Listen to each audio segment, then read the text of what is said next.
This video contains news and analysis related to a recent terror attack in Kashmir. The content may include sensitive visuals and discussions that could be distressing to some viewers. Viewer discretion is advised. We strongly condemn all forms of violence and terrorism. The purpose of the content is solely to inform and create awareness based on verified reports. এদিকে ভারতের আকাশে ঢুকেই মুখ থুবড়ে পড়ল পাকিস্তানের missile. পাঞ্জাবের হোসিয়ারপুরে মিলল পাকিস্তানের চীনা মিসাইলের ধ্বংসাবশেষ।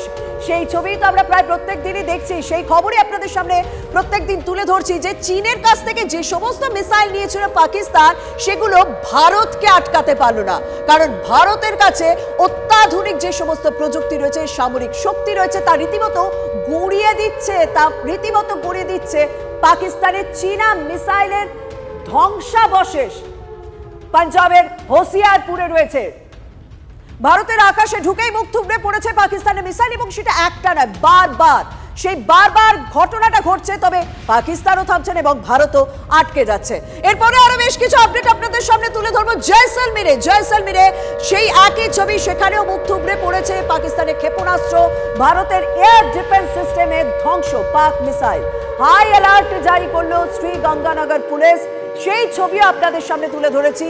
এবং জয়সলমীরের কিষান ঘাটে উদ্ধার হয়েছে মর্টার। স্থানীয় এক বাসিন্দা মর্টারটি দেখতে পেয়ে পুলিশে খবর দেন। ঘটনাস্থলে পৌঁছেছে পুলিশ, বায়ুসেনার টিম পৌঁছে ঘটনাস্থল যেখানে রয়েছে সেটা সিল করে দেওয়া হয়েছে, কারণ সাধারণ মানুষের নিরাপত্তা রয়েছে। অর্থাৎ জয়সলমীরের একাধিক জায়গায় কালকে তো আমরা ছবি দেখিয়েছিলাম যে কিভাবে জয়সলমীর, রাজস্থানের যে সমস্ত জায়গায় সীমান্ত এলাকাগুলোতে যেভাবে পাকিস্তানের পক্ষ থেকে মিসাইল হানা হচ্ছে, সবকটা গুঁড়িয়ে দিয়েছে ভারতের পক্ষ থেকে। সেই ছবি আপনাদের সামনে তুলে ধরেছি। এবং কিষান ঘাটে মোটর যে উদ্ধার হয়েছে সেই ছবিও আপনাদের সামনে তুলে ধরছি। এবং যেটা সাধারণ মানুষে কিন্তু উদ্ধার করে, সেই জায়গাটা সিল করে দেওয়া হয়েছে। সেখানে পুলিশ পৌঁছেছে, সেখানে বায়ুসেনার আধিকারিকরা পৌঁছেছে। এবার সাম্বা সেক্টরের দিকে নজর রাখবো। যে সাম্বা সেক্টর দিয়ে জঙ্গি ঢোকানোর চেষ্টা করছে পাকিস্তান, তবে সেখানেও কিন্তু পাকিস্তানের মোটর উদ্ধার হয়েছে। কারণ সেই সাম্বা সেক্টরেও গতকাল রাতে রীতিমতো পাকিস্তান মিসাইল ছড়ে সেই সাম্বা সেক্টর রীতিমতো ব্ল্যাকআউট ছিল, সাইরেন বেজেছে। গতকাল রাতে এলওসির উপর থেকে ভারতে হামলার পাকিস্তানের ব্যর্থ চেষ্টা। আমাদের সঙ্গে রয়েছেন মিস্টার চক্রবর্তী, প্রাক্তন এনএসজি কর্তা। তার কাছে আমি একটুখানি যাই।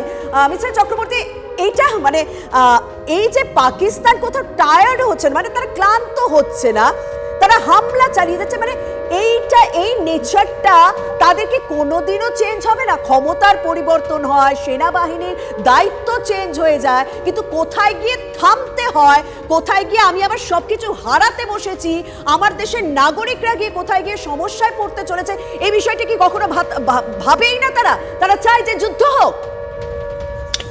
দেখুন, আপনি যে কথাগুলো বলছিলেন যে দেশের নাগরিকদের কথা ভাবা, দেশের সম্মানের কথা ভাবা, এগুলো তো সুস্থ মস্তিষ্কের মানুষ করে। এবং কোন রাষ্ট্রের নির্বাচিত প্রতিনিধিরা বা সেখানে রাষ্ট্রনেতা তারা করে। আপনি এই জিনিসগুলো কি করে এক্সপেক্ট করছেন শাহবাজ শরীফের কাছ থেকে, আসিম মুনিরের কাছ থেকে, যারা সন্ত্রাসবাদী জিহাদিদের কথায় চলে? মাসুদ আজহারের ভাই রফ আজহারের শবদেহ পাকিস্তানের জাতীয় পতাকায় ঢেকে নিয়ে যাওয়া হয় এবং আর্মি অফিসাররা সেখানে থাকেন। কার আদেশে? আসিফ মুনিরের আদেশে, শাহবাজ শরীফের আদেশে। তো তাদের সঙ্গে তারা ইউনিফর্ম পরে আছে অথবা কোট প্যান্ট পরে আছে, আপনি আলাদা করতে পারছেন। নাহলে মাসুদ আজহারের সঙ্গে তো এদের কোনো পার্থক্য নেই। এরা কি করে এখন ক্ষান্ত দেবে? যেটুকু করার তোরা করবে, কারণ দায়বদ্ধতা আছে। আপনি দেখুন, আমি আগেও বলেছি, পাকিস্তান সরকার, পাকিস্তান আর্মি, ওরা একটা নরখাদক রক্তচোষা বাঘের ঘাড়ে উঠে বসে আছে। সে বাঘটার নাম জিহাদ, নামলেই খেয়ে ফেলবে। সেজন্য করতে হচ্ছে, যতক্ষণ প্রাণ আছে করবে, বেশিক্ষণ থাকতে দেবো না, আমরা গুড়িয়ে দেবো। অর্থাৎ বোঝাই যাচ্ছে আপনি সুস্থ মস্তিষ্কের কথা বলছেন, কিন্তু যারাই ক্ষমতায় আসছে তাদেরই যেন একই মানসিকতা, এটা যেন তাদের রক্তে ঢুকে গিয়েছে। ব্রিগেডিয়ার চ্যাটার্জি এই যে সেক্টরগুলোকে বেছে নিচ্ছে পাকিস্তান, সাম্বা সেক্টর বলুন, জয়সলমের বলুন এবং হোসিয়ারপুর বলুন, এই সেক্টরগুলো বেছে নেওয়ার কারণ কি? এবং তারা যা ভাবে তার অনেক আগে থেকে ভারত সেটা ভেবে বসে থাকে, সেই প্রমাণ আমরা গতকাল রাতে দিয়ে দিয়েছি। তবু এই সেক্টরগুলোকে বেছে নেওয়ার কারণ কি, আপনার কাছে জানতে চাইবো একটুখানি প্রতিরক্ষার দিক থেকে। ওকে, এই যে পাকিস্তানের ইনফিল্ট্রেশন রুটসগুলো এবং এই রুটসগুলোর মধ্যে দিয়ে ওরা যে ইনফিল্ট্রেট করে জঙ্গিদের, এই জায়গাগুলো কিন্তু টেরেন ফ্রিকশন খুব হাই, এবং যার জন্য ওরা কিছুটা ইনফিল্ট্রেশন করতে পারে। ওরা ওরা অনেক সময় মনে করতো আগেতে নর্দার্ন কাশ্মীর দিয়ে ঢোকাবে, সেখানে অনেকটা সিলিং হয়ে যাওয়ার পরে এখন সাদার্ন কাশ্মীর দিয়ে ঢোকায়, তেরা না পারলে পীর পেঞ্জাল দিয়ে ঢোকায়। আরও যখন সমস্যায় পড়ে যায় তখন ওরা ক্রমশ সাউথের দিকে এসে সাম্বা সেক্টরে ঢুকে যায়। এই পরিস্থিতিতে আমরা বলতে পারি যে পাকিস্তান এত বোঝানোর পরেও যদি ইন্ডিয়াও বলে থাকে, যদি চায়না বলে থাকে, বা ইভেন মার্কিন যুক্তরাষ্ট্র বলে থাকে যে ভাই এবার যা হয়ে যাওয়ার হয়ে গেছে, এবার তুমি টেরোরিজম বন্ধ করো এবং টক্স শুরু করো। এই যে এরা তা সত্ত্বেও যে টেরোরিস্টদের ইনফিল্ট্রেশন করে ঢোকাচ্ছ, তার মানে ওরা very clear indication the escalation matrix এখন অনেক উপরে চলে যায়। একদম মানে তারা চাইছে যুদ্ধ চালিয়ে যেতে।